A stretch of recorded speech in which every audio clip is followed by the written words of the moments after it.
Merci beaucoup et bonsoir à tous. Donc nous allons commencer la présentation sur nanomatériaux, santé-environnement. Et je vais commencer par vous présenter très brièvement qui est l'ANSES pour que vous puissiez un peu comprendre ce que nous faisons et ce que je peux vous apporter en termes de connaissances. Donc l'ANSES, en fait, résulte depuis juillet 2010 de la fusion entre l'Agence nationale de sécurité sanitaire de l'alimentation, l'AFSA, et l'Agence de sécurité sanitaire environnement-travail, l'AFSET. La loi Hôpital, Patients, Santé, Territoire a regroupé ces deux agences pour former l'ANSES. Donc l'ANSES est en charge de tout ce qui est évaluation sanitaire et pas seulement sur alimentation, environnement, travail. L'autre agence sanitaire qui existe en France, c'est l'ANSM, qui s'occupe, elle, des produits de santé et des cosmétiques. Donc l'ANSES a en charge d'assurer la sécurité sanitaire humaine dans les domaines de l'environnement, du travail et de l'alimentation. La protection de la santé et du bien-être des animaux, mais aussi la protection de la santé et des végétaux. Elle est sous la tutelle de 5 ministères qui sont la santé, le travail, l'environnement, l'agriculture et la consommation. Plusieurs missions pour l'ANSES. Tout d'abord, évaluer les risques et les bénéfices sanitaires, qu'ils soient nutritionnels ou autres, concernant l'environnement, le travail. Recommander auprès de nos tutelles des mesures de protection sanitaire. Nous avons aussi des laboratoires de référence en charge de faire des mesures de référence. Nous avons aussi le rôle de former et d'informer ainsi que de contribuer au débat public, ce pourquoi je suis là ce soir, pour pouvoir vous expliquer les nanomatériaux, d'assurer bien évidemment une veille sanitaire, de conduire et puis de coordonner des travaux de recherche. Et ces travaux de recherche, notamment, nous animons un réseau d'organismes scientifiques nationaux de recherche qui s'appelle le R31. Et tout dernièrement, nous avons aussi maintenant l'autorisation des médicaments vétérinaires au sein de l'ANSES. Bien évidemment, nous collaborons aussi avec nos pendants européens, comme l'EFSA pour l'alimentation ou l'ECHA pour les produits chimiques. Alors, le plan de cet exposé va être divisé en plusieurs choses. L'objectif pour moi ce soir est que vous puissiez comprendre la difficulté que sont les nanomatériaux et la difficulté que c'est de pouvoir vous dire oui, il y a danger, non, il n'y a pas danger, et si vous êtes exposé, vous risquez ceci. Donc tout d'abord, je vais commencer par vous décrire ce que c'est que les nanomatériaux et ce dont on parle et ce dont on se préoccupe à l'heure actuelle. Ensuite, je vous parlerai de l'évaluation des risques liés aux nanomatériaux, le principe majeur d'une évaluation de risque, ce que l'on sait actuellement sur les nanomatériaux, est-ce qu'on peut identifier des dangers, quelles conséquences sanitaires ils peuvent avoir, les difficultés rencontrées, les progrès qui sont en cours, parce qu'il y a quand même un peu de positif dans tout ça, il y a des progrès, et les effets qu'on a observés et qui sont regroupés dans le dernier rapport dont on vous a fait mention préalablement. Ensuite, l'évaluation des risques, voilà, ça c'est notre domaine, et passe ensuite les tutelles pour tout ce qui est gestion des risques, tant au niveau santé-travail qu'au niveau santé publique, et aussi pour la gestion de la maîtrise des risques. Donc je vous dirai quelques mots dessus. Et enfin, je reviendrai en toute fin d'exposé sur les recommandations du dernier rapport de l'ANSES pour l'évaluation des risques liés aux nanomatériaux.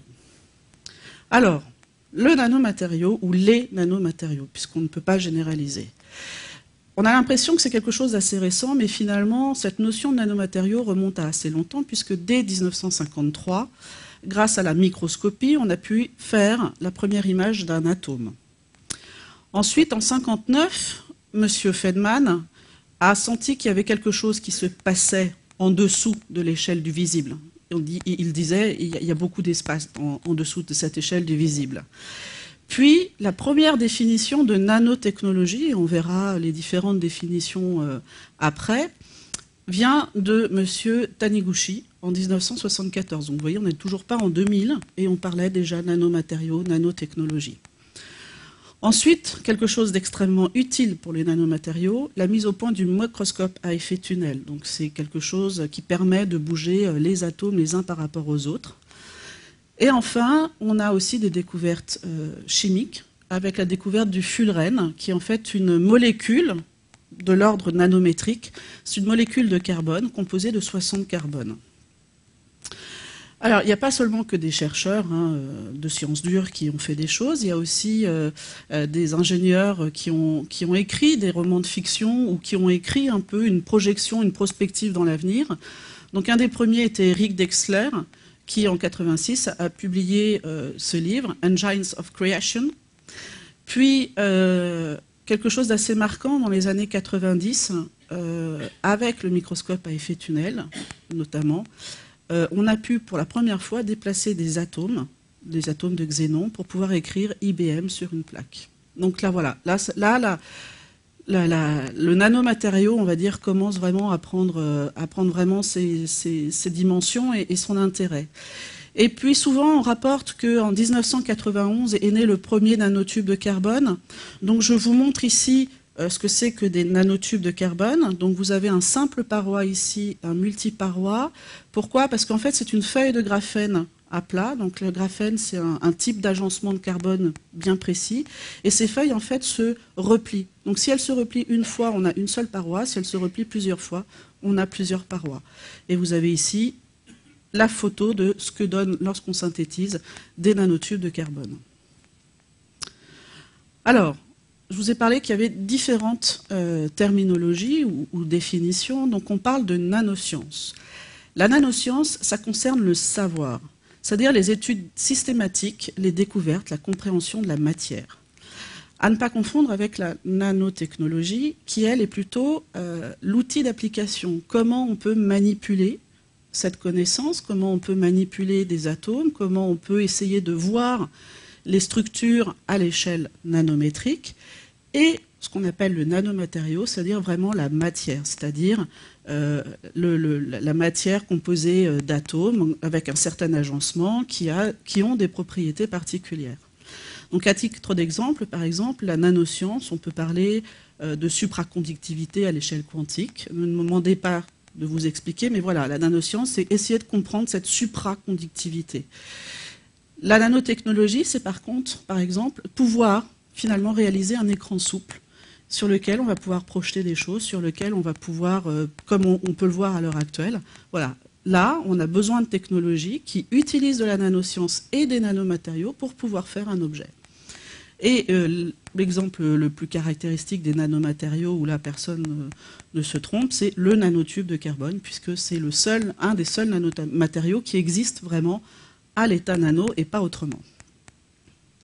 Alors, depuis tout à l'heure, je vous parle de nanomatériaux, mais finalement, qu'est-ce que c'est? Où est-ce qu'on se situe sur l'échelle? Donc, je vous ai dit déjà que on était en dessous de l'échelle du visible.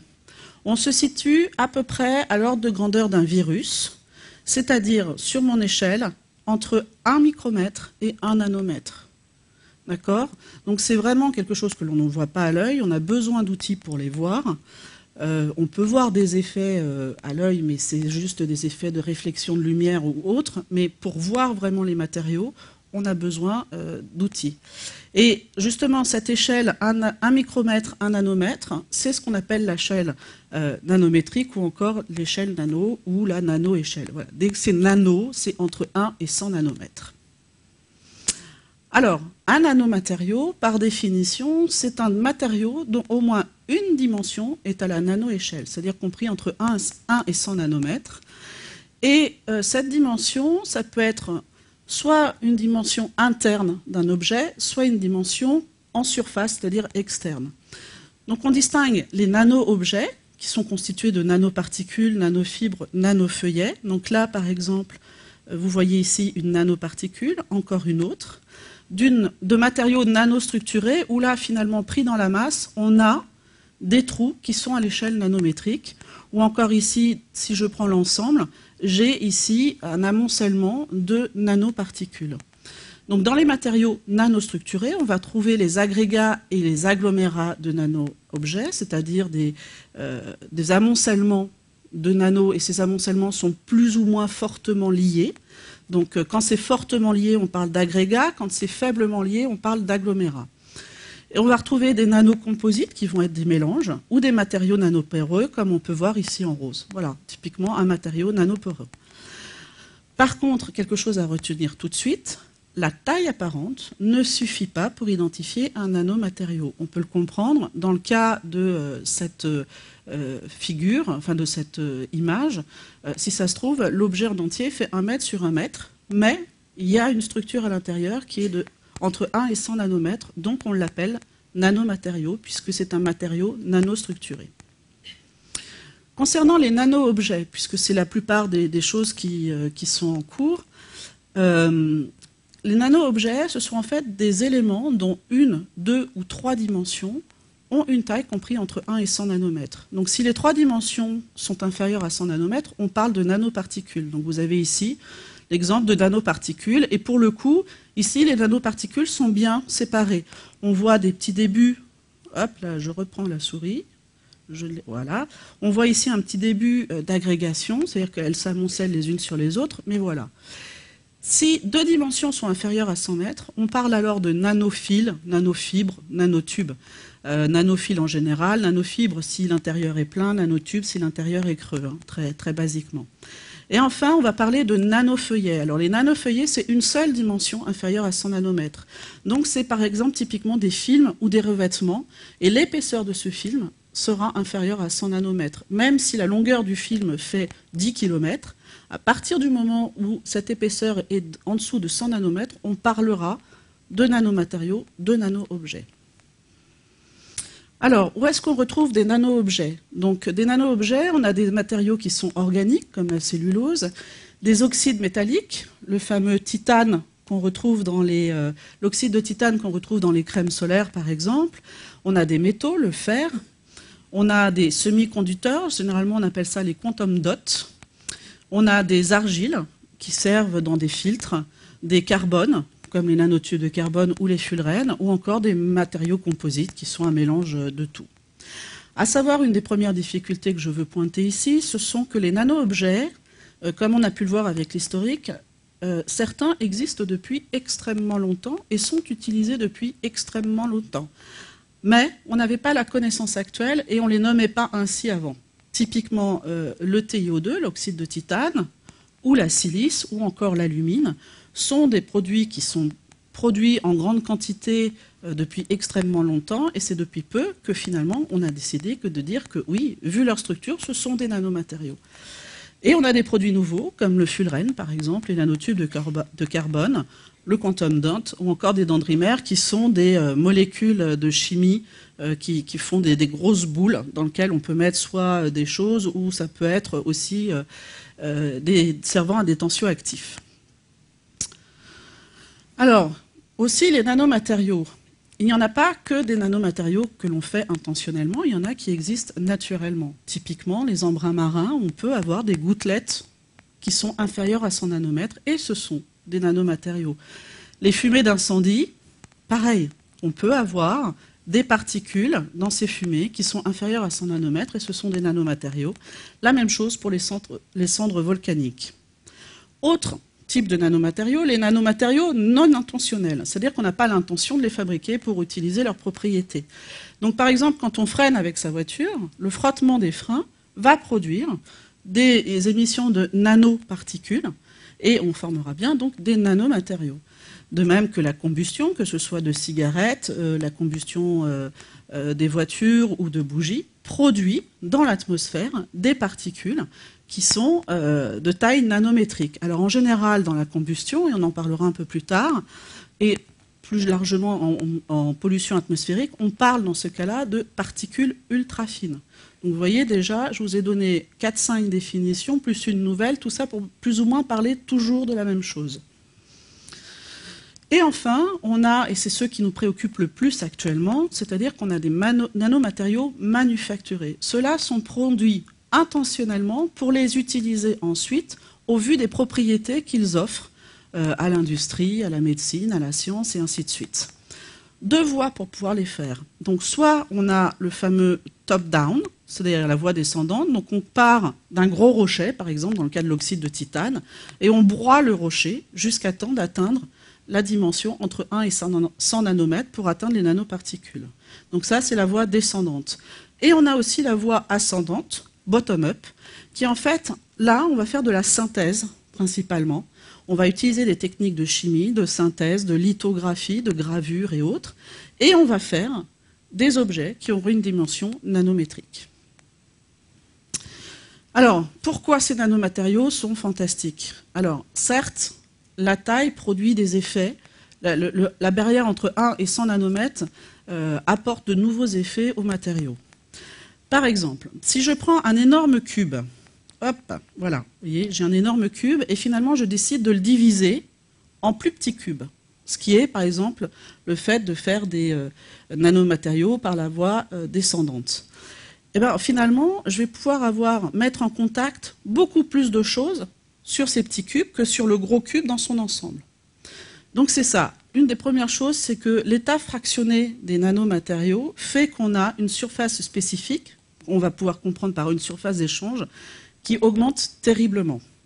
Par exemple, si je prends 1 gramme de silice alimentaire, la surface d'échange, c'est 190 mètres carrés par gramme. Donc si je prends 1 gramme, je peux mettre en contact l'équivalent d'un terrain de tennis, quasiment, puisqu'un terrain de tennis fait 195 mètres carrés. Vous voyez, pardon, hop, je reviens. Vous voyez, donc c'est vraiment, enfin voilà, ce contact de surface est extrêmement important. Ensuite, on a des propriétés mécaniques et thermiques vraiment surprenantes. On va pouvoir rendre des choses très molles ou déformer des matériaux beaucoup plus facilement avec les nanomatériaux. On va pouvoir modifier la fluidité des liquides, les rendre plus visqueux, moins visqueux. Et on va pouvoir aussi transformer juste par un dépôt de nanomatériaux sous forme de fil, par exemple, les effets de surface. Typiquement, là, vous voyez en photo, ici, j'ai rendu ma surface hydrophobe et donc la goutte d'eau se referme sur elle-même. Mais je peux très bien changer de revêtement et la goutte d'eau s'étalera sur la surface. Il y a aussi des propriétés électriques qui sont magnifiques. Je prends pour exemple les nanotubes de carbone. Un nanotube de carbone, comparé au carbone massif, donc on va dire un morceau de charbon, est 100 à 10 000 fois plus conducteur que le charbon. Donc c'est quelque chose qui est malléable et qui est extrêmement conducteur. Des propriétés aussi optiques que l'on peut faire varier suivant la taille. Comme vous voyez sur la photo ici, suivant la taille de ma nanoparticule, alors ici ce sont des nanoparticules d'or, eh bien je n'aurai pas la même couleur. Alors cette couleur c'est quoi? C'est finalement la transmission de la lumière. Mais ça peut être aussi la réflexion de la lumière. Et suivant la taille de ces particules, on n'aura pas le même effet visuel. Ça veut dire donc qu'on n'a pas la même réactivité. Et enfin, quelque chose d'assez étonnant qu'on peut voir, alors moins maintenant, mais beaucoup plus, il y a, on va dire, 5-6 ans, beaucoup d'industries ou beaucoup de produits commerciaux vendaient l'aspect nano, parce que c'était très novateur, c'était très, je vais dire, à la mode et autres. Je pense notamment à un petit lecteur de musique qui s'appelait Nano. Et finalement, on n'a jamais trouvé les propriétés pour lesquelles il avait appelé ça nano. Il n'y avait pas de propriété de l'échelle nanométrique dans ce lecteur de musique. C'était juste le fait que, effectivement, il avait réduit en taille. Voilà. Donc des usages extrêmement variés. Je ne veux pas vous affoler, mais il y en a déjà un peu partout. Donc on en a en informatique et électronique, la réduction des puces et autres, c'est grâce aussi aux nanosciences, nanotechnologies et nanomatériaux. En médecine, donc ça c'est quelque chose d'extrêmement positif. Il y a des améliorations puisqu'on peut faire des revêtements antibactériens sur les tables d'opération, ou bien encore on peut faire de la vectorisation, c'est-à-dire qu'on va construire de manière moléculaire des petits bus qui vont prendre des principes actifs pour aller lutter contre soit un cancer, soit une inflammation particulière et autres. Et ce petit bus est fait de telle manière qu'il ne peut reconnaître que la cellule cancéreuse, et donc il va s'ouvrir à ce moment-là et larguer le principe actif à l'intérieur de la cellule malade. Donc c'est quelque chose qui peut quand même, qui est vraiment intéressant, puisque contrairement à une chimiothérapie par exemple, utiliser des vecteurs peut vraiment cibler uniquement les cellules cancéreuses et ne pas atteindre le reste de l'organisme. Et puis il y a aussi tous les travaux qui sont faits autour de l'imagerie médicale. Voilà, le fait de pouvoir descendre et de pouvoir maîtriser un peu plus ces technologies à l'échelle nanométrique fait qu'on peut affiner aussi les connaissances et affiner nos méthodes de détection. Bien sûr, on a beaucoup de choses aussi en cosmétique et produits d'hygiène. Le le produit phare que l'on parle quand on parle cosmétique dans les nanomatériaux, c'est la crème solaire. Voilà, depuis quelques années, vous mettez une crème solaire sur la main, avant ça restait blanc, maintenant vous étalez 2 fois, c'est plus blanc et vous êtes protégé. Si ce n'est pas un filtre chimique, c'est forcément un nanomatériau. Voilà, et ça sert, les nanomatériaux sont ici à la fois pour servir de filtre UV et à la fois aussi, puisqu'ils sont de petite taille, ils deviennent transparents quand on étale. Voilà. On a aussi dans l'alimentation, dans des emballages, dans le sel par exemple, vous pouvez remarquer que la plupart de vos poudres maintenant ne colmatent plus à cause de l'humidité ou beaucoup moins, typiquement le sel. Ça c'est dû à la présence de silice, de nanosilice, qui empêche justement l'agglomération du sel, de la poudre de cacao et ainsi de suite. Le bâtiment utilise aussi énormément de nanomatériaux, par exemple les vitres auto-nettoyantes. Ce sont en fait des vitres qui sont revêtues d'un film qui justement va empêcher l'eau de s'accrocher, et comme l'eau ne s'accroche plus, finalement toutes les poussières qui sont déposées sur la vitre vont tomber avec l'eau. Dans les transports, on a les pots catalytiques, les pneus aussi. Les textiles, on voit beaucoup de textiles apparaître anti-mauvaises odeurs, par exemple. Donc on suspecte fortement qu'il y a des nanomatériaux dedans. On sait pour certains, on suspecte pour d'autres. Mais même les loisirs et les sports ne sont pas évités, puisque les raquettes de tennis utilisent les nanotubes de carbone pour les rendre beaucoup plus légères, tout aussi performantes, mais beaucoup plus légères. Et enfin, par exemple, les peluches. Certaines peluches sont recouvertes ou contiennent du nano-argent pour leurs propriétés antibactériennes. Alors, on peut constater une chose, c'est que ici, nous avons la totalité des produits sur le marché, on va dire, qui ont été évalués par un institut qui s'appelle le Woodrow Wilson Institute. Et ce que l'on peut voir, c'est qu'entre 2005 et 2009, nous passons de 54 produits identifiés à 1015 produits identifiés. Ce n'est pas forcément les vrais chiffres, c'est les chiffres qu'on a réussi à identifier par enquête. Et de même, ce que l'on peut voir, c'est que, quoi qu'il arrive en 2006 ou 2009, les États-Unis sont les premiers où l'on trouve les nanomatériaux. Ensuite, nous avons l'Asie aussi, qui est un très grand utilisateur et producteur de nanomatériaux, puis l'Europe, et enfin les autres pays. Pardon. Voilà, donc ces produits, comme je vous l'ai dit, on a plusieurs définitions et autres, sont extrêmement compliqués à identifier, puisqu'ils sont extrêmement divers. Quasiment tous les domaines industriels sont touchés par les nanomatériaux. Leur application et les secteurs sont effectivement très diverses. Et on a surtout à faire face à l'heure actuelle, en tant qu'évaluateur de risque, à la confidentialité industrielle. C'est-à-dire que l'industrie ne se livre pas très volontairement à nous expliquer ce qu'ils font, comment ils le font, et nous donner les précisions dont on aurait besoin pour pouvoir faire l'évaluation des risques. Pour des raisons aussi de confidentialité industrielle, pour éviter que la concurrence puisse comprendre leurs procédés, et ainsi de suite. C'est pas que voilà, ils veulent rien nous dire, c'est qu'il y a aussi derrière des enjeux économiques. Alors, l'évaluation de risque liée aux nanomatériaux. Donc, tout d'abord, qu'est-ce que c'est qu'une évaluation de risque ? Une évaluation de risque, on commence par identifier des dangers. Alors les dangers, ce sont les profils toxicologiques ou écotoxicologiques de la substance. Alors écotoxicologique, c'est la toxicologie de l'environnement. Voilà, c'est tout l'aspect environnement. Puis on essaye de voir s'il existe des relations dose-réponse. Les relations dose-réponse, c'est-à-dire ce sont les doses à partir desquelles on va pouvoir noter un effet toxique ou écotoxique quand on utilise ces produits-là.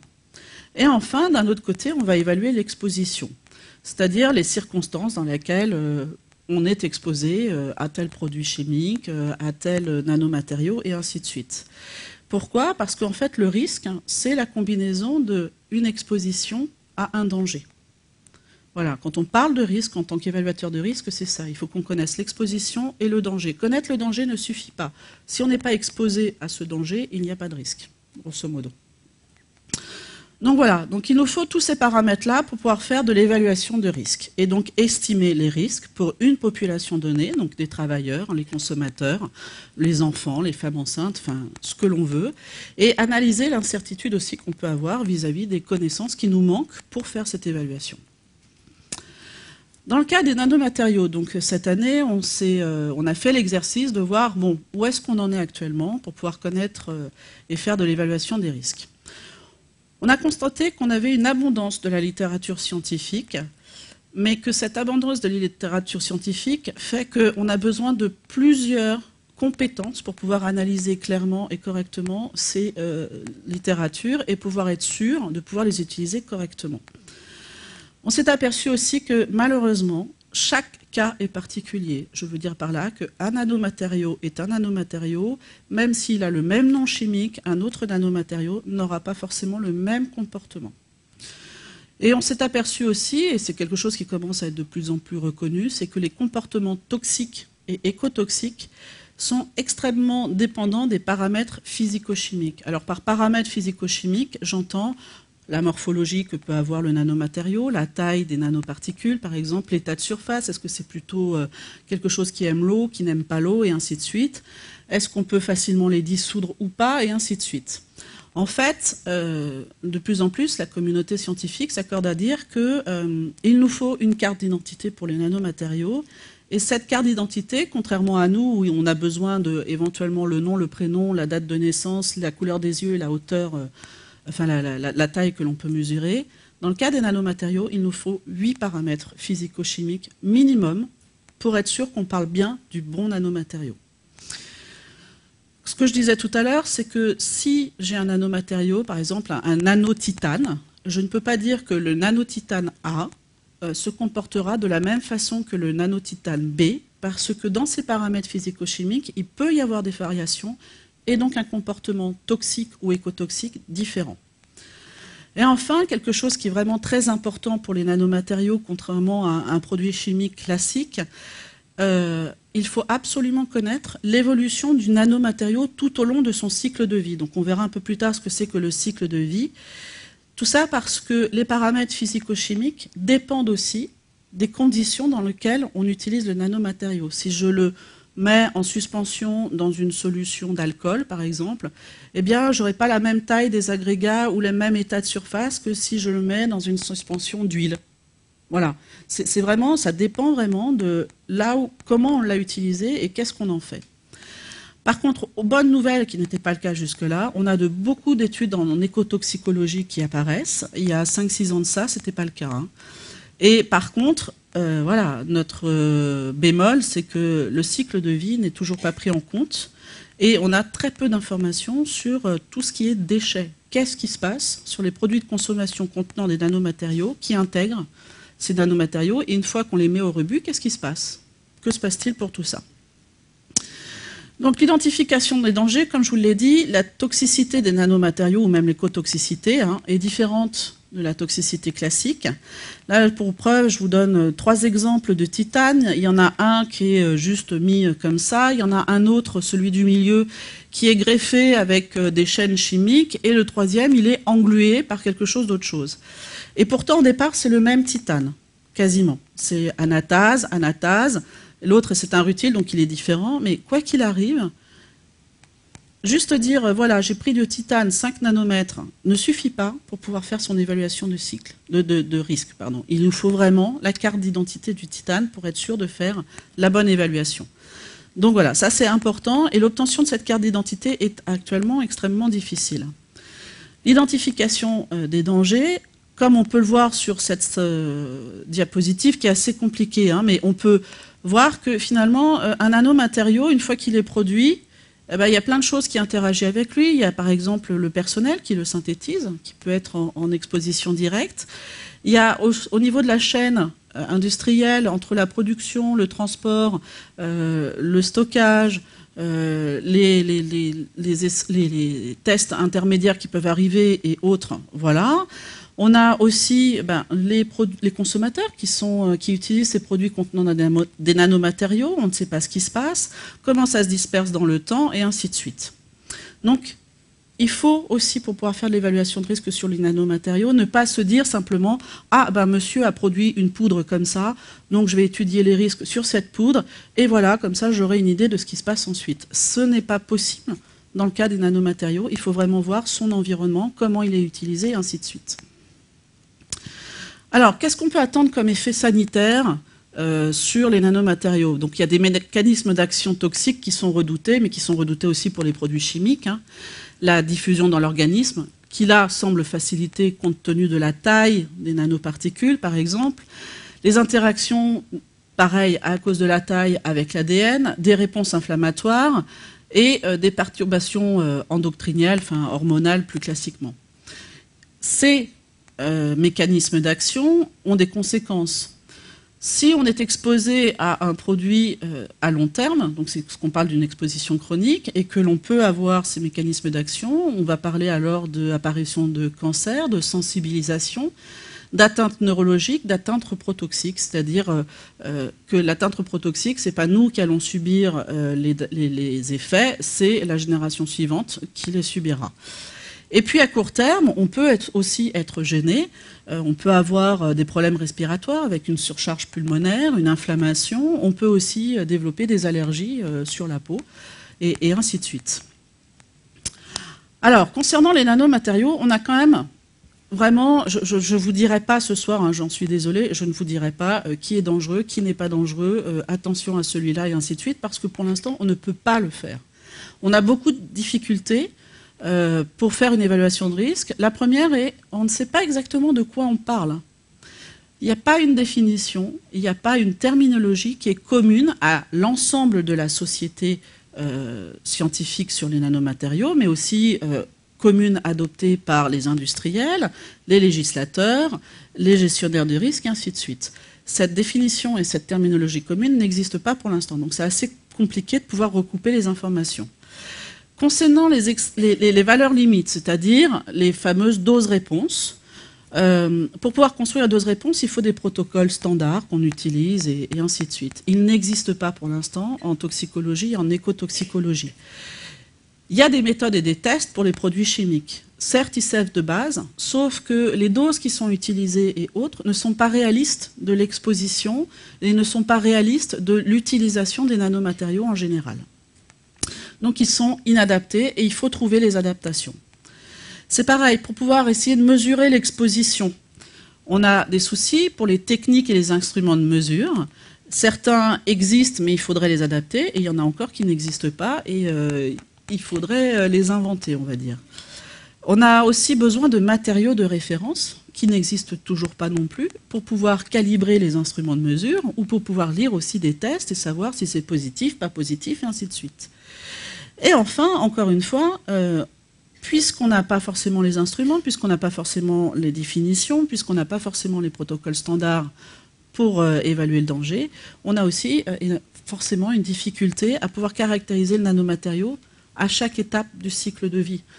Donc ça aussi c'est un problème parce que notamment on a des problèmes pour construire des scénarios d'exposition et donc faire la relation danger-exposition à chaque étape du cycle de vie. Autre difficulté rencontrée, et dont j'ai déjà parlé, c'est le fait que les substances sont présentes partout sur le marché, ils sont utilisés dans différents domaines, et que quand on essaye de voir un peu l'état des lieux du marché, notamment en France, on a peu de sources disponibles. On avait seulement 3 enquêtes en France, faites par 3 instituts différents, 3 organismes différents, et la seule chose qu'on a pu constater, c'est une énorme variabilité des informations recueillies. Pas du tout le même nombre d'entreprises concernées, pas du tout le même tonnage produit annuel, et ainsi de suite. Donc en fait, on ne peut pas se fier aux données que l'on a, puisqu'elles sont vraiment trop variables. Donc voilà, là tout est noir, mais maintenant ça y est, on commence à avoir un peu de positif. C'est la nanoscience, la nanotechnologie, ou même la connaissance des nanomatériaux est quelque chose qui progresse extrêmement vite. En 10 ans, le bond des connaissances est quand même assez important et les choses évoluent. Donc déjà, par exemple, il y a des progrès sur l'identification. De plus en plus, dans les publications scientifiques maintenant, tout le monde a compris l'utilité de l'identité des nanomatériaux. Donc on voit de plus en plus des efforts faits sur la caractérisation physico-chimique. De plus en plus, on ne voit pas les 8 paramètres remplis, mais on en voit de plus en plus de remplis. Sur la connaissance du danger, de plus en plus aussi, les chercheurs, pour essayer de comprendre un peu ce qui se passe, utilisent des doses plus réalistes, qui sont plus en accord avec la réalité. Ceci dit, ça c'est pas évident, puisque par exemple dans un produit de consommation, pour l'instant on est incapable de dire à quelle concentration le nanomatériau est mis dans le produit. Donc là on parle simplement du nanomatériau à l'état poudre au tout début de sa production. On a aussi quelque chose d'impressionnant, puisque jusque-là, un peu, chacun faisait ses analyses sur le coin de sa paillasse et puis en utilisant ses propres tests parce qu'il a l'habitude de faire ainsi. On a des tentatives d'harmonisation et de normalisation des méthodes de caractérisation physico-chimique, mais aussi des tests toxicologiques, écotoxicologiques et des mesures d'exposition. Donc les gens commencent à faire un peu la même chose partout. Donc ça aussi, c'est quelque chose de précieux et ça favorise la connaissance. Et enfin, ces publications avec ces efforts-là sont de plus en plus nombreuses en toxicologie et écotoxicologie. Donc on progresse lentement, compte tenu de l'étendue des nanomatériaux et de leur utilisation, je vais dire lentement, mais d'un point de vue connaissance, on progresse quand même de plus en plus. Sur l'exposition, c'est pareil. On a pris conscience qu'il fallait documenter les conditions d'exposition et que c'était nécessaire pour faire de l'évaluation de risque. Donc des efforts sont faits en ce sens. Et puis, on s'aperçoit aussi qu'il y a peut-être des choses à utiliser qui existent déjà. Donc, je vous ai parlé tout à l'heure des particules ultra fines, la pollution atmosphérique. Et bien, tout à fait, c'est quelque chose qu'il faut vraiment pousser.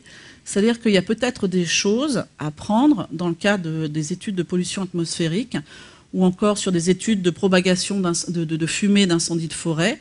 Il y a peut-être des méthodes qui sont à utiliser dès à présent pour les nanomatériaux et qu'on n'avait peut-être pas vu avant, puisque effectivement le monde scientifique, je vous l'ai dit au départ, c'est les nanomatériaux, l'évaluation de risque, on a besoin de plein de compétences et de plus en plus les scientifiques en prennent conscience, mais on avait jusque-là un peu l'habitude de travailler chacun dans leur coin.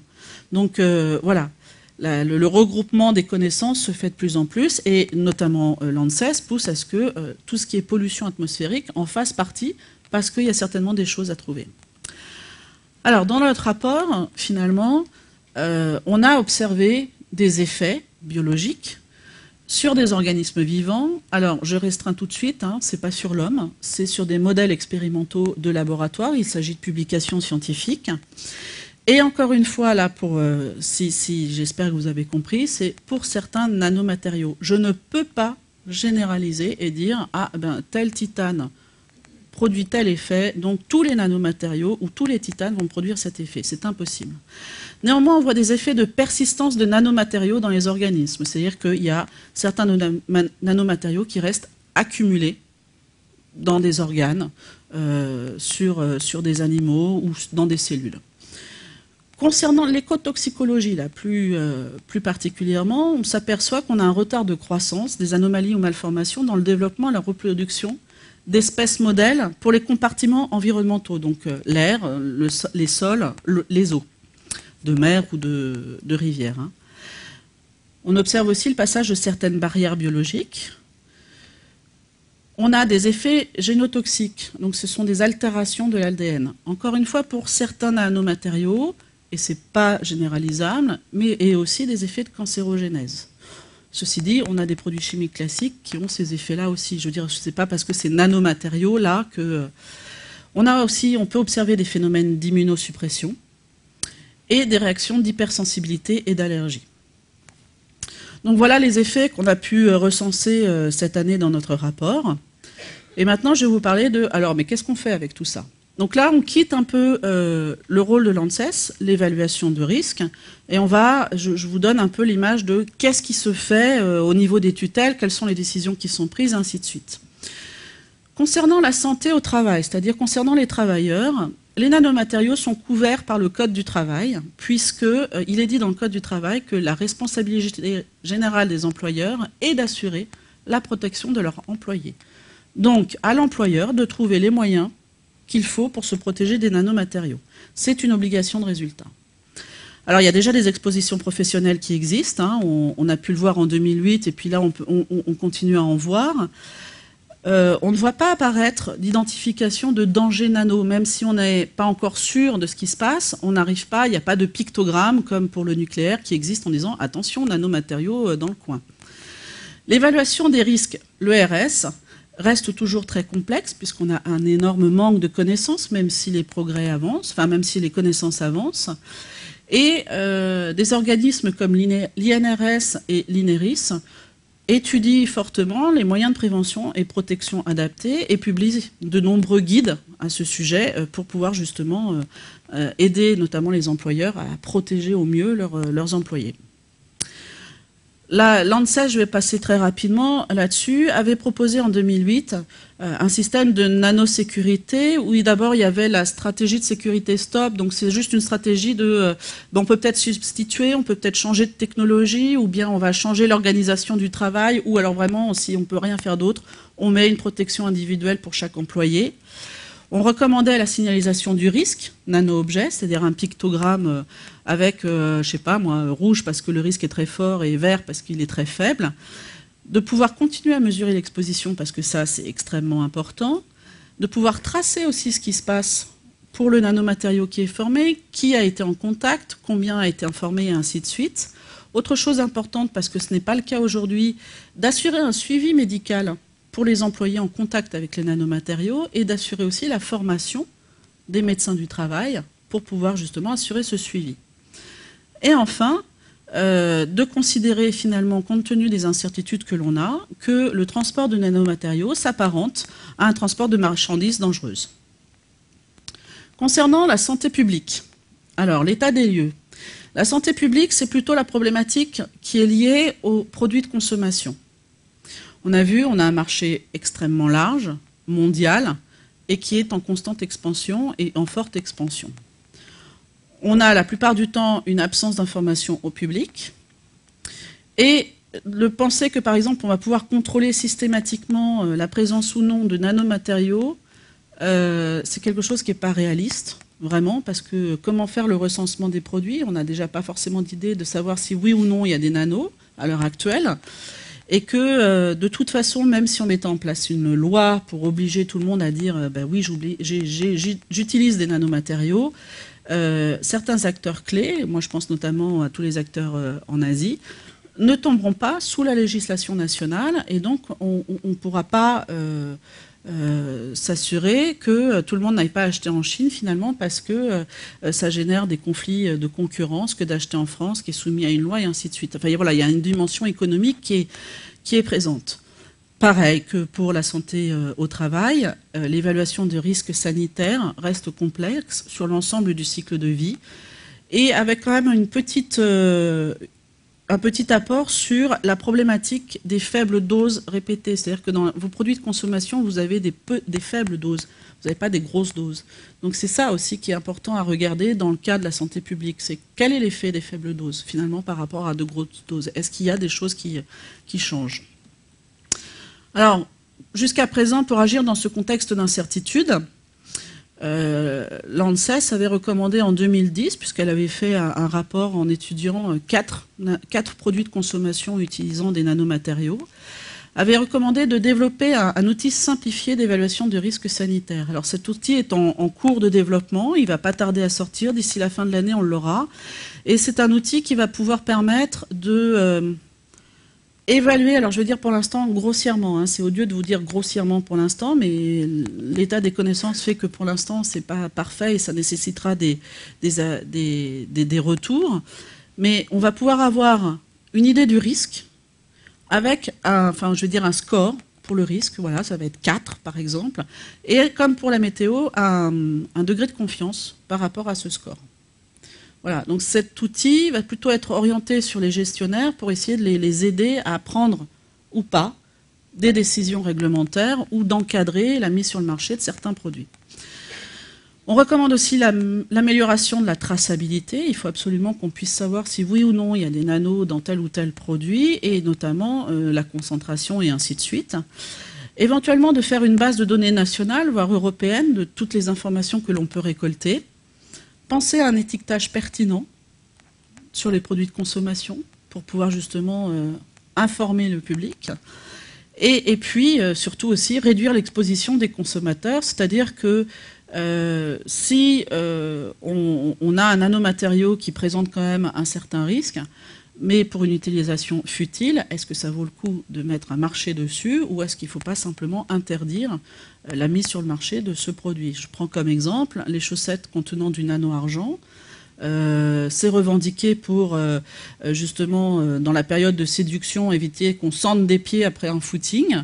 Donc c'est très bien, effectivement, il y a un apport là-dessus, on sentira moins mauvais des pieds. Le désavantage, c'est qu'au bout de 2 lavages, tout le nano-argent est parti dans les eaux de lessive. Et ces eaux de lessive se retrouvent dans les stations d'épuration. Et là, on a des bacs entiers qui contiennent des bactéries qui meurent. Donc la filtration de l'eau ne se fait plus correctement parce que le nano-argent a tué toutes les bactéries du bac. Donc voilà, donc est-ce que pour ne pas sentir des pieds une fois ou deux, ça vaut le coup finalement de bloquer toute une station d'épuration en aval? La question est posée. Voilà. Et nous, on pensait à l'ANSES que bon, ben voilà, il y a des utilisations futiles qui peuvent peut-être être interdites. En outil de gestion et maîtrise des risques, il y a quelque chose qui est mis en place depuis janvier 2013. Et c'est quelque chose, alors là, on peut dire cocorico, hein, c'est une première mondiale. C'est une obligation de déclaration en France de tous les nanomatériaux qui soient produits, importés ou distribués en France. Cet outil va vraiment nous aider, nous, en tant qu'évaluateurs, parce qu'on va pouvoir un peu améliorer ou affiner notre connaissance de où se trouvent les nanomatériaux en France. Jusqu'à présent, on avait comme réponse un gros point d'interrogation.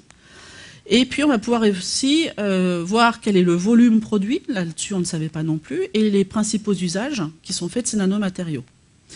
Et puis, de manière un peu dérivée et un peu plus large, on va pouvoir aussi commencer à connaître un peu mieux l'exposition potentielle des publics, puisqu'on va connaître les tonnages, les usages et ainsi de suite, et l'environnement, aussi l'exposition de l'environnement dans ces substances. Autre outil, je vous en ai déjà parlé, la diffusion de guides de bonnes pratiques au travail et la publication de nombreux papiers sur la prévention associée à l'exposition professionnelle aux nanomatériaux. Et puis, j'en ai parlé aussi un peu, le développement d'outils d'évaluation et de gestion graduée, en définissant des bandes de niveau de risque. Voilà, on a un score 4, on est dans la bande 4, voilà, donc il faut apprendre telle ou telle méthode de prévention. Et d'ailleurs, l'ANSES a sorti pour les professionnels un rapport sur le control banding, donc un contrôle par bande de risque, en 2011. Autre outil de gestion, la réglementation, bien évidemment, et là aussi, il y a une évolution de la réglementation. Alors au niveau européen, la Commission européenne a fait des adaptations sectorielles sur les produits chimiques, dans le cas des nouveaux aliments, dans le cas des cosmétiques, les additifs alimentaires, les matériaux et objets au contact des denrées alimentaires. Toutes ces adaptations prennent en compte la spécificité des nanomatériaux. À minima, elles définissent ce que l'on entend par nanomatériaux dans ces législations. Et puis, en 2011, quelque chose d'utile, qui est encore controversé parce que scientifiquement, il y a quelques problèmes. La Commission européenne a émis une recommandation de définition de nanomatériaux. Alors ça, c'est très utile parce que même sur un plan législatif, maintenant, on sait de quoi on parle. Il y a un texte officiel qui définit le nanomatériau. Et puis en France, donc cette loi pionnière du 12 juillet 2010 qui oblige donc à déclarer la substance à état nanoparticulaire. Alors, face à tout ça et face au constat que nous venons de faire, l'ANSES a fait quelques recommandations cette année sur divers points. En matière de recherche, l'ANSES insiste sur le renfort de la description des expositions. Il y a des efforts de fait, mais ce n'est pas encore suffisant. Il y a une voie d'exposition qui est extrêmement mal documentée à l'heure actuelle dans le monde scientifique, c'est la voie orale, donc l'ingestion. On ne sait pas exactement ce qui se passe, ou on a quelques idées mais pas assez, de ce qui se passe quand on ingère quelque chose qui contient des nanomatériaux. Il faut absolument réaliser des études approfondies sur les effets biologiques, notamment sur le système nerveux qu'on a pu voir, ou le franchissement des barrières biologiques. Il faut continuer à étudier ces effets-là et de manière approfondie. Il faut aussi poursuivre les effets avec les faibles doses, et notamment dans le cas d'une exposition chronique à long terme, parce qu'il y a quelques publications qui montrent qu'à forte dose, nous n'avons aucun effet, mais il y a un effet à faible dose, sauf que c'est sur du court terme, donc on ne peut pas extrapoler au long terme. Et puis quelque chose aussi à voir vraiment, c'est étudier le transfert des nanomatériaux dans les différents maillons de la chaîne alimentaire.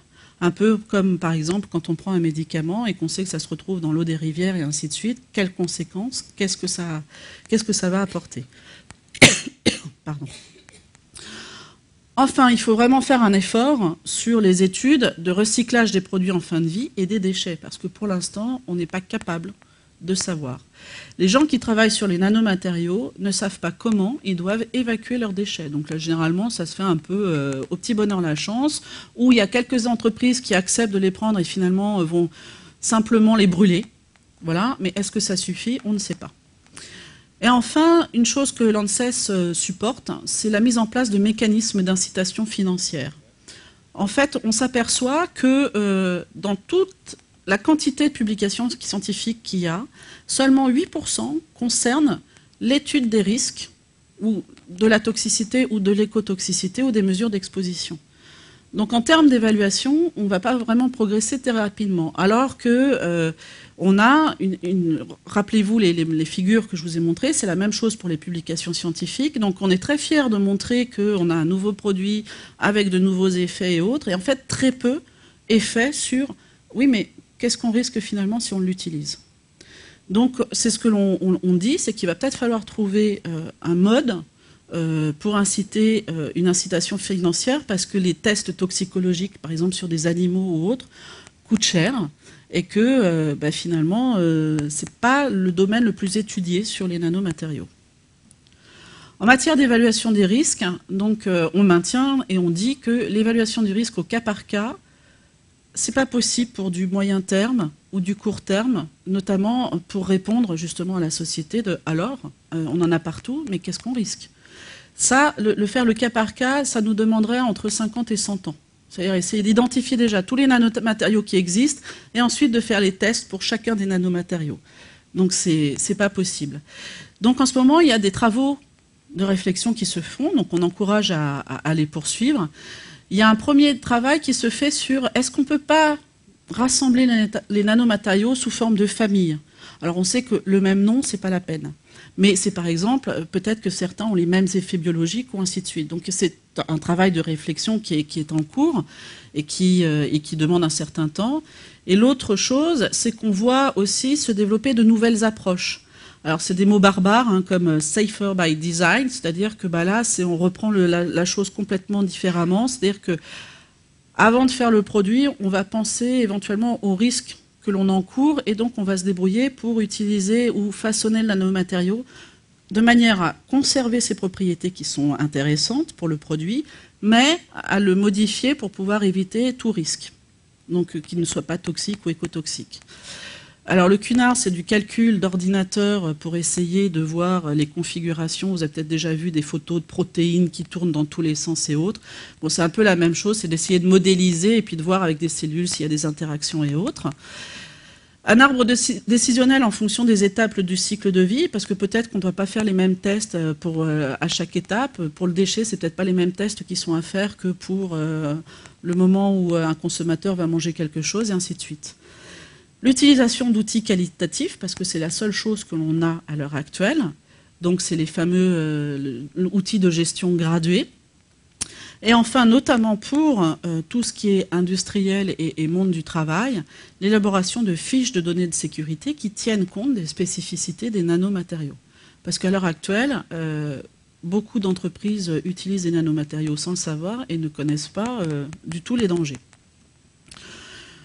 En matière de gestion des risques, concernant l'exposition aux produits contenant des nanomatériaux manufacturés, il faut renforcer la traçabilité des produits, et pas seulement avec cette histoire de déclaration obligatoire. Il faut peut-être penser à autre chose. Encore une fois, on renouvelle notre recommandation de limiter la mise sur le marché de produits. Il faut juger l'utile et le futile. L'exemple des chaussettes à nano-argent, c'est tout à fait ça. Pardon. Et enfin, il faut aussi limiter, à l'heure actuelle, compte tenu des incertitudes, la mise sur le marché de produits qui sont susceptibles de libérer des nanomatériaux dans l'environnement, parce que pour l'instant, on ne sait pas grand-chose, malheureusement. Et donc, il vaut peut-être mieux prévenir que guérir. Et donc, voilà, il faut peut-être réfléchir à ça aussi. En matière de dialogue public, il y a eu des tentatives de dialogue, notamment il y a eu un débat national qui a été organisé. On s'aperçoit finalement qu'après le débat, le public n'est pas forcément toujours au courant de ce que c'est que le nanomatériau et les nanomatériaux et leurs problèmes. On pense que c'est vraiment intéressant et important que tout le monde puisse avoir accès à l'information et qu'on puisse aussi donner l'information, alors pas qu'aux associations de citoyens ou à des associations de consommateurs, mais aussi aux industriels pour savoir comment ils peuvent protéger leurs employés et ainsi de suite. Et donc, peut-être qu'il va falloir suggérer notamment, favoriser ce discours, notamment quand des réglementations vont commencer à arriver. C'est ce qui se passe au niveau européen sur l'adaptation des réglementations sectorielles. On encourage le fait que ça se fasse aussi, et pas seulement qu'en Europe, mais en France, s'il y a des réglementations qui arrivent. En termes de réglementation, on trouve qu'il faut adopter le règlement REACH. Donc le règlement REACH, c'est le règlement des produits chimiques au niveau européen. Et pour l'instant, il ne prend absolument pas en compte la spécificité des nanomatériaux.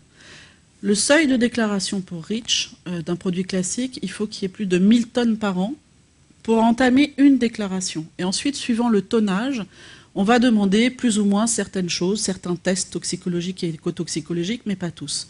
Donc l'ANSES estime qu'il faut absolument adapter le règlement REACH à la spécificité nanomatériaux. Bon, des travaux au niveau Europe sont en cours et on encourage fortement ces travaux.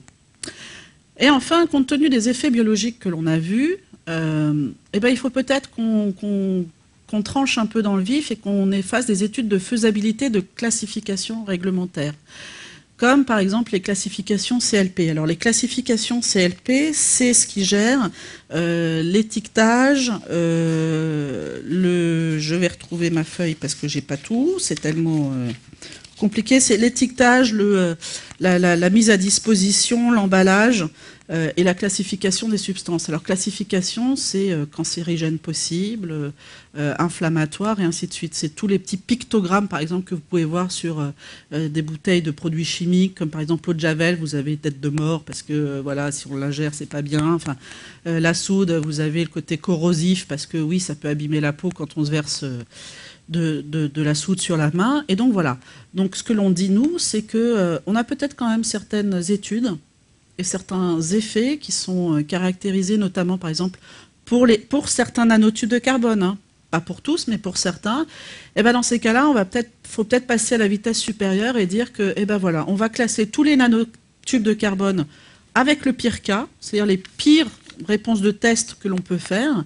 Et puis ensuite, ça sera à l'employeur de finalement déterminer si oui ou non il va être classé comme ça et d'apporter la preuve que non, lui, il a fait des tests et que ces tests-là ne rentrent pas dans cette classification.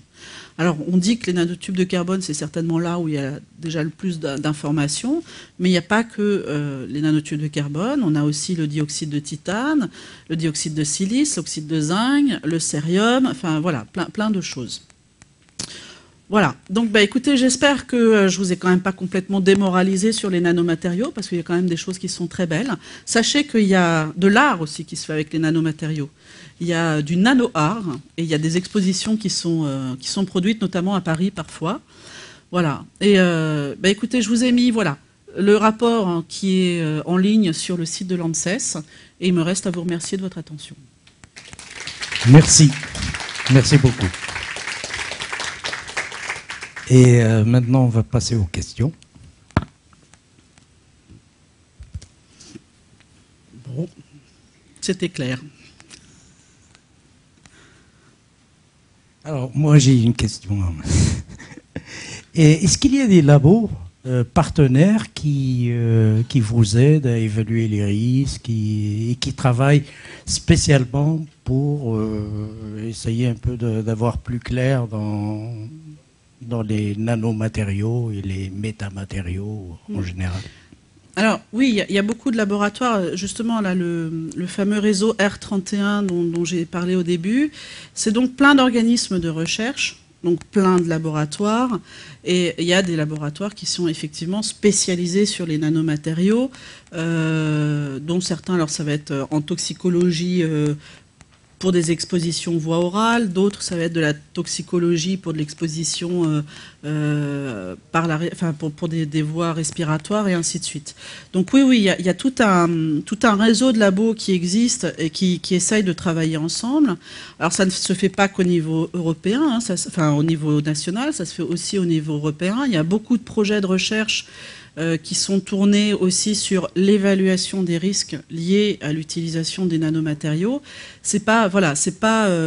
On n'est pas tout seul dans notre coin. Par exemple, dans le cas du rapport de l'ANSES, c'est pas moi, avec mes collègues, qui avons épluché toute la littérature scientifique, pas du tout. On a mis en place un groupe de travail qui est constitué d'experts chercheurs qui ont été soumis à une déclaration publique d'intérêt.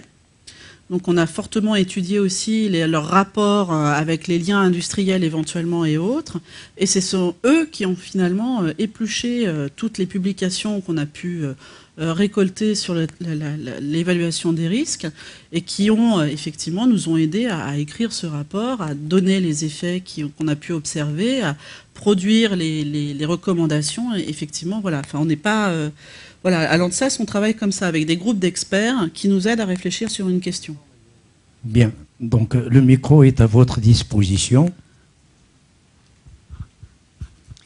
Oui, j'ai bien compris qu'il était extrêmement difficile de savoir si un produit était toxique ou pas, mais finalement, il y a quand même des produits pour lesquels on peut être un peu tranquille quant à leur utilisation.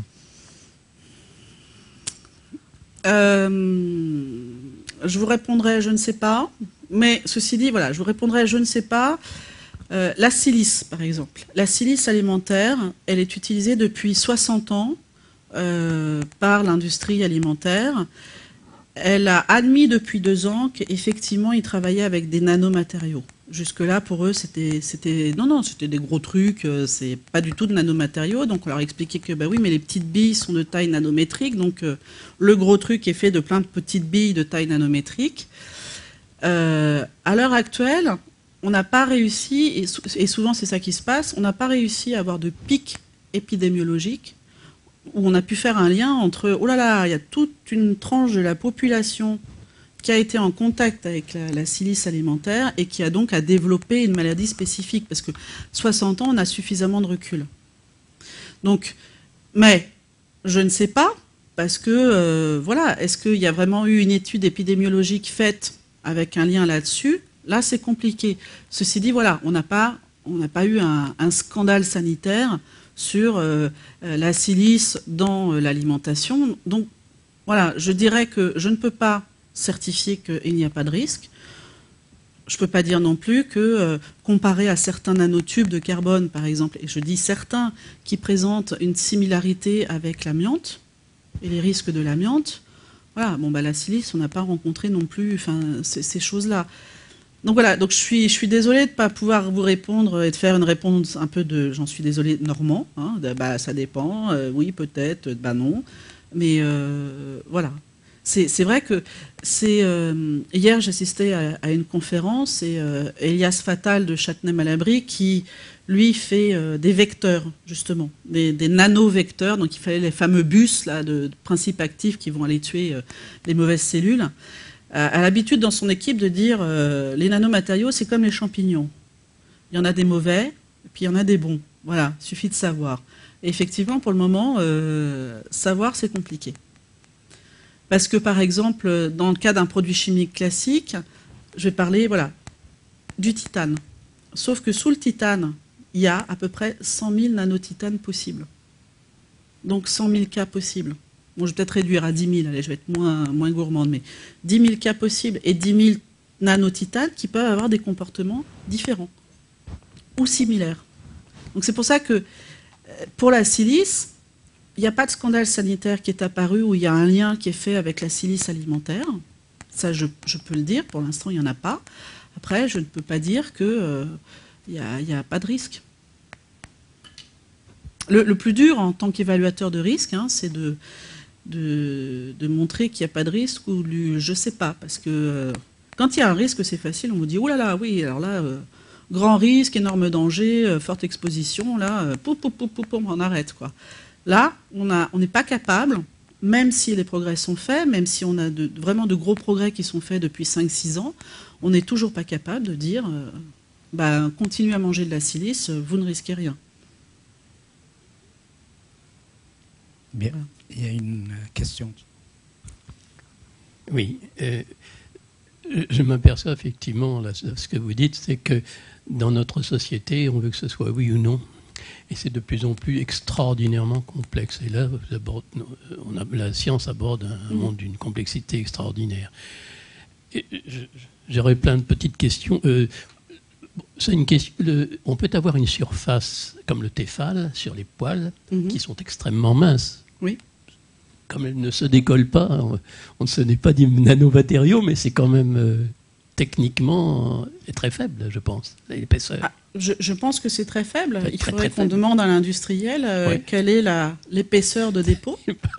Et là, en général, l'industriel va nous dire « Ah non, mais là, c'est un secret industriel, on ne peut rien vous dire, parce que franchement, sinon, tout le monde va savoir comment on fait. » je ne retrouve plus le nom de l'asbeste, c'est des fibres... D'amiante. D'amiante, voilà, je ne trouvais plus. Bon, elles doivent avoir une dimension nanométrique, au moins, en 2 dimensions. C'est des fibres, mais le diamètre doit être très très faible, je pense, pour que ça attaque les poumons et que ça s'incruste pour faire des cancers.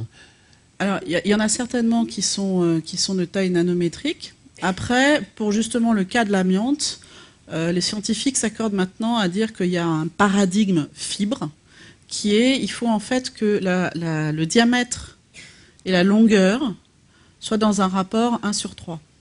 Voilà. Et là, et qu'après, il y a une certaine rigidité de la fibre. Ah, d'accord. Et voilà. Et ça, voilà. Là, on est dans... Spaghetti, ça marche.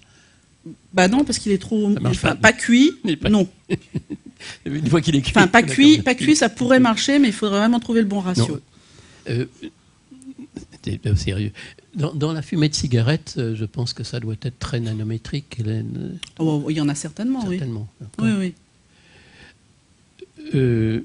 Alors l'argile, c'est quelque chose qui est utilisé depuis toujours. Hein, et je pense que c'est extrêmement fin, comme le talc. Mais là, c'est un silicate, c'est comme la silice, mais silicate, complexe. Et on en prend pour avoir un pansement gastrique ou je ne sais quoi. Donc, c'est plutôt bénéfique, là. Ah oui. Mais, et mal étudié, peut-être, sur le plan médical, pharmaceutique. Encore une fois, par exemple, oui, je pense au fameux plâtre, effectivement. On n'a pas de données épidémiologiques parce que c'est étudié depuis longtemps. Oui. Et là où est intéressant l'épidémiologie, c'est qu'il y a un recul sur le temps qui est là et qui peut faire des corrélations entre oula, il y a un début d'effet ici et on arrive à faire le lien avec telle utilisation. Effectivement, l'argile pour les pansements gastriques, à l'heure actuelle, voilà. Et puis s'il y a même un tout petit peu... L'autre problème, par exemple, qu'on a, c'est d'évaluer le fameux bénéfice-risque. Ça y est, j'ai dit le gros mot, parce qu'en ce moment, c'est le gros mot dans les nanomatériaux, bénéfice-risque. Il est impossible de le calculer pour l'instant. Parce que, dans bénéfice, déjà, il faudrait qu'on ait les connaissances financières, et on ne les a pas forcément. Et puis, il y a risque aussi. Et vu les incertitudes qu'on a, on ne peut pas tellement faire un calcul de balance entre c'est bien, c'est pas bien. Ce qui peut aider, c'est effectivement, à l'heure actuelle, et ce qui peut booster, par exemple, certaines études, ce seraient des études épidémiologiques. Il y en a très peu. Il n'y en a même qu'une seule en ce moment au monde. Elle est française, elle vient d'être lancée pour le suivi des travailleurs. Donc voilà. Après, c'est de la corrélation sur des effets dont, effectivement, le pansement gastrique, les épidémiologues ne pensent pas forcément à se dire « Ah tiens, il faudrait qu'on regarde parce qu'il y a une relation nano ou pas. » Est-ce que c'est Et puis, encore une fois, il n'y a pas forcément de risque. Mais on peut rien dire pour l'instant de sûr, quoi. Est-ce qu'il y a une frontière nette entre les risques des molécules gazeuses, par exemple le formaldéhyde, qui était émis par des bois agglomérés? Est-ce que, évidemment, une question de dimension encore plus petite, puisqu'on est à 0,1 à peu près, ou je ne sais pas combien, formaldéhyde. Et si je dis ça, c'est parce que chaque fois que je reçois un produit que je déballe et qui vient de très loin par bateau dans des énormes containers, il y a presque toujours, quel que soit le produit, une chemise, enfin un produit textile ou un produit plus élaboré, il y a une odeur. Et cette odeur, c'est bel et bien des molécules. C'est bien matériel. Tout à fait. Et alors, de la même façon que le formaldéhyde est dangereux à respirer à longueur de journée ou de nuit, de la même façon, on n'a absolument aucune... Est-ce que c'est étudié? Peut-être pas par vous, puisque ça n'est plus des nanomatériaux, mais c'est... Alors, c'est étudié par l'ANSES. Oui, ça? Les formaldéhydes et autres. Oui. Oui, on a une unité d'évaluation des risques qui s'appelle R. Oui. Et qui, notamment, alors, d'un côté, donne des valeurs limites d'exposition dans l'air, et d'un autre côté, a étudié, par exemple, il n'y a pas longtemps, l'atmosphère des parkings, a étudié la pollution intérieure, voilà, a fait des études justement de qualité de l'air pour et sur justement les vapeurs de formaldéhyde et autres, on a toute une énorme unité qui est principalement faite de toxicologues et d'écotoxicologues et qui se penche justement sur ces problèmes-là. Parce que là, l'analyse doit être beaucoup plus simple, parce que c'est vraiment c'est une molécule, c'est plus simple. C'est beaucoup plus simple. Et je pense également aux produits plus ou moins pseudo-caoutchouc, par exemple des trucs pour des tapis de gym. Moi, j'en ai acheté un. Il est sur le balcon depuis 1 an. Ils sont toujours. C'est écœurant. Bon, il n'y a pas d'études sur ces trucs-là? Est-ce que ça peut être simplement un peu désagréable ou bien toxique? On ne sait pas. Alors, pour qu'il y ait des études, l'ANSES fonctionne comme ça. Pour qu'il y ait des études, il faut qu'on nous saisisse. C'est-à-dire qu'il faut qu'on nous pose la question. Oui. Donc, certaines associations de consommateurs peuvent le faire, certains organismes, je pense aux syndicats par exemple, peuvent le faire. Oui. Nos tutelles, bien évidemment, peuvent le faire. Et effectivement, par exemple, le DMFU, là, dans les canapés et autres, qui faisaient d'énormes nécroses, les ministères nous ont saisis en disant « Oula, il va falloir quand même qu'on regarde ce qui se passe ». Le formaldéhyde a été étudié notamment dans les jouets d'enfants. Justement, pour voir quel était le risque. Alors j'avoue que je ne me souviens plus des conclusions.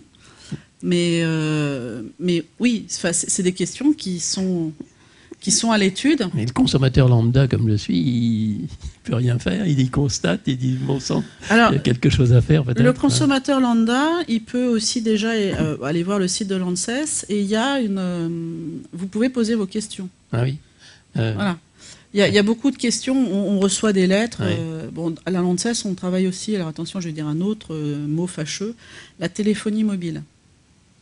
On reçoit énormément de lettres nous demandant « Oula, moi j'ai une antenne relais qui n'est pas très loin, quoi je crains ». Voilà, et il y a des réponses qui sont transmises. Voilà. L'ANSES n'est pas simplement dirigée que pour les tutelles, elle est ouverte aussi à tout le monde. Et on fera notre maximum pour pouvoir répondre à votre demande. Il faut signaler parce que s'il y a... Quelquefois, on reste pendant des dizaines d'années avec... Tout à fait. Non, mais je comprends tout à fait. Je pense à l'amiante. Hein. Moi, j'ai vécu en usine à l'amiante. Un type qui rentrait dans les fours avec des masques insuffisants. Ouais. Bon, je vous remercie.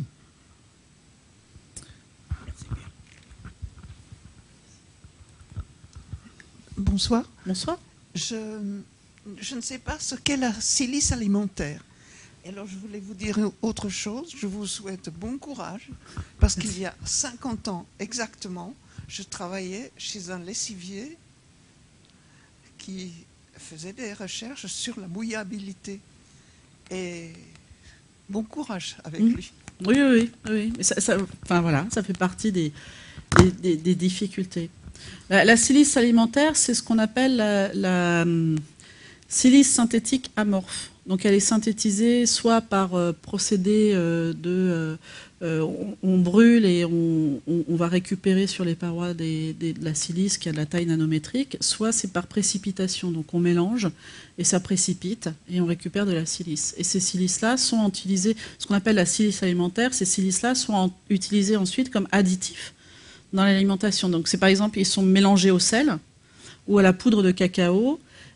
Elles ne sont pas visibles puisqu'elles sont de taille nanométrique, mais leur propriété fait qu'elles absorbent l'eau.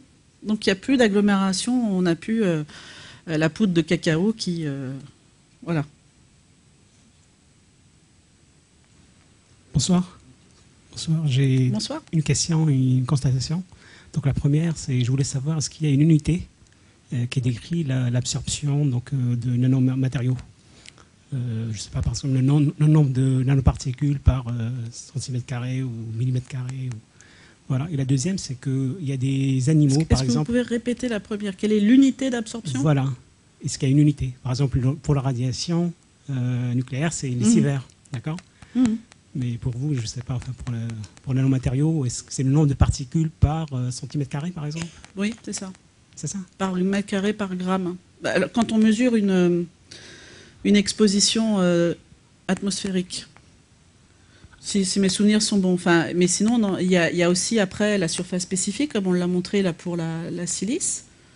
Et bravo, vous avez bien suivi voilà, on a 190 grammes par mètre carré par gramme. Voilà, ce nombre de surfaces spécifiques va nous indiquer qu'on est dans des propriétés nanométriques. Et voilà. Après, on a une autre unité pour la distribution en taille, par exemple, ou autre. Ce sont d'autres unités, mais on n'a pas effectivement le Siemens ou le Curie ou le Becquerel ou ça, non. Il y a une valeur limite qui est tolérée ou... Alors, il y a, à l'heure actuelle, il y a une valeur limite d'exposition pour les professionnels, ce qu'on appelle OEL, pour le nanotube de carbone, qui a été révisé. Alors c'est là aussi qui nous pose problème, parce qu'on ne sait pas lequel exactement. Et il y a aussi une valeur d'exposition pour les professionnels, pour le titane, qui a été donné par un institut américain qui est spécialisé en santé-travail aux États-Unis.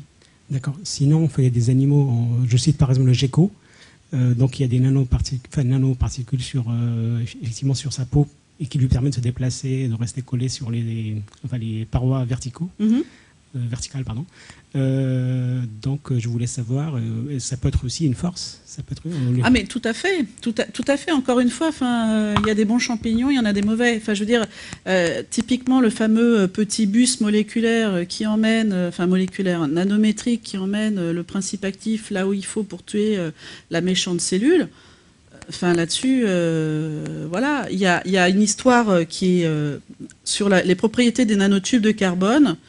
Le rêve ultime des producteurs de nanotubes de carbone, ce serait de faire un ascenseur entre la Terre et la Lune, et le filin serait fait à base de nanotubes de carbone, parce que extrêmement fin, extrêmement résistant, enfin voilà. Donc oui, il y a des choses, il y a des applications qui sont très utiles. Je pense dans le domaine militaire certainement, par exemple, mais ça reste dans le domaine militaire. Enfin, quand je dis très utile dans le domaine militaire, c'est qu'il y a certainement des choses qui pourront venir ensuite à la société, mais qui pour l'instant ne sont développées que dans le militaire. Alors pour moi, ce sera moins technique. C'est au niveau de la ménagère dans sa cuisine, le film alimentaire qu'on utilise pour garder des viandes, des poissons au congélateur, ou qu'on met éventuellement sur un bol au micro-ondes. Alors, est-ce qu'il contient des nanoparticules? S'il se met à fondre ou au congélateur, il se décolle des viandes, parfois on le retrouve comme ça un peu... Là, vous touchez quelque chose d'extrêmement important, c'est que nous, en tant qu'agence d'évaluation, on ne peut pas vous répondre puisqu'on n'a pas l'information. On sait qu'il y a des emballages alimentaires qui contiennent des nanomatériaux. On ne sait pas en quelle quantité. On le sait parce qu'il y a des experts qui ont travaillé ou nous l'ont dit. Quand on s'adresse aux industriels, on ne nous répond pas forcément. Et les études de transfert, il y en a quelques-unes qui sont faites, Mais là aussi, c'est compliqué parce que la détection derrière dans la viande, par exemple, de la présence de nano est compliquée. On aurait tendance souvent à dire que le nano-argent est utilisé dans des films ou des choses comme ça pour justement l'antiprolifération de bactéries, la propriété antibactérienne. Sauf que le nano-argent se dissout. Donc il peut disparaître, et ça peut être des ions, donc ça ne sera pas la même détection ensuite dans la viande, ça sera pas. Et on est confronté à ce problème-là, c'est qu'il y a des fois, par exemple, on va se dire ah bah tiens, j'ai trouvé du titane dans la rate de mon animal. Ah, oui. Sauf que on ne sait pas si c'est du titane nanoparticulaire ou si c'est juste l'élément titane. On ne peut mesurer que l'élément titane. Oui. Vous voyez, donc, et là aussi, alors il y a des efforts qui sont en train de se faire pour essayer de vraiment justement trancher et dire ah bah c'est du titane nano ou c'est pas c'est du titane élément qui est là. Voilà, ça pose derrière. Ça paraît une simple question, effectivement, mais derrière, là, de mise en pratique pour faire une évaluation de risque, ça pose beaucoup de problèmes encore, quoi. Et le papier d'aluminium, c'est le même genre de truc ou... Je pense que, et là, c'est pas trop mon domaine, mais je pense que le papier d'aluminium, c'est plutôt des détachements moléculaires par frottement et choses comme ça, plus que... ouais. Mais je ne suis pas sûre à 100%. Oui, parce qu'il est... Pardon ? Il y a peut-être ça aussi, des vapeurs d'aluminium qui se détachent du...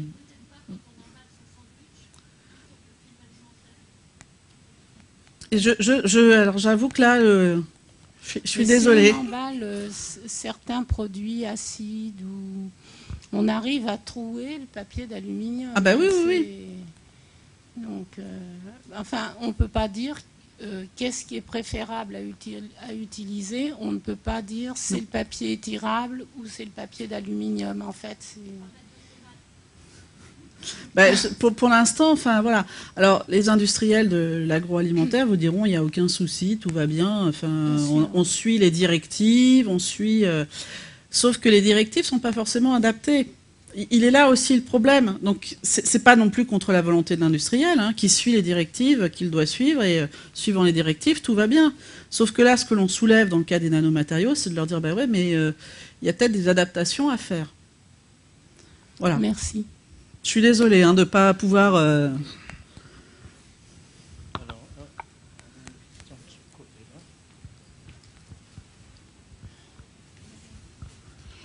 Juste une petite question par rapport au titane, même s'il y en a vraiment peut-être quelques mille d'espèces, parce que la vie de titane, pour la longueur de vie de cette nanoparticule, pourquoi ma question? Parce qu'il est très répandu dans plusieurs familles de médicaments comme anti-inflammatoires, non stéroïdés, les antibiotiques, presque toutes. Donc, c'est par curiosité que je profite de l'occasion à ce moment. Même si il y en a peut-être la variabilité, en général au moins, si vous pouvez nous dire quelques mots. Merci. Là, je vais vous répondre. Tout dépend de la taille des particules qui sont utilisées. Parce que en galénique et notamment, les industriels nous assurent que les nanomatériaux qui sont utilisés sont ce qu'on appelle des pigments, c'est-à-dire qu'ils sont au-dessus, les particules primaires sont au-dessus de 100 nanomètres. Donc ce n'est plus, est largement au-dessus, et donc ce n'est plus dans le domaine des nanomatériaux. Et les industriels nous affirment que pour justement tout ce qui est médicaments et autres, c'est des plus gros morceaux de titane que des nanomatériaux. Voilà. C'est... Pour le moment, pardon ? On en utilise certainement, ou on doit en trouver certainement, sauf que... alors, pour les médicaments, là, moi, je suis mal placée parce que c'est plutôt l'autre agence sanitaire qui pourrait mieux répondre. Parce que moi, les produits de santé et tout ce qui est médicaments, à part les médicaments vétérinaires, et encore, même dans le cas des médicaments vétérinaires, les langues ne se délient pas trop pour l'instant. Alors, ne se délie pas trop, c'est pas simplement, je suis pas en train de mettre une polémique en place, c'est ne se délie pas trop parce que peut-être qu'ils ne savent pas eux-mêmes. et qu'ils ne sont pas au courant de ce qui se passe. La déclaration nano, ce qu'elle nous a montré, nous, la déclaration obligatoire, on a eu beaucoup d'appels d'industriels intermédiaires qui font « mais je viens de recevoir un numéro de déclaration, donc ça veut dire que je travaille avec des nanos, alors qu'est-ce que je dois faire ?» Et jusque-là, ils n'étaient pas au courant. Donc c'est pour ça que quand je dis « ça ne se délie pas beaucoup », c'est que il n'y a peut-être pas d'études qui ont été faites pour voir, oui, jusqu'à quelle proportion de taille nanométrique et quelle proportion de taille au-dessus que la nanoéchelle est utilisée. Enfin, voilà, là-dessus, je peux pas vous répondre mieux que ça. Bien, je crois qu'il n'y a plus de questions. Merci Nathalie Thierry. De rien, merci à vous. Merci.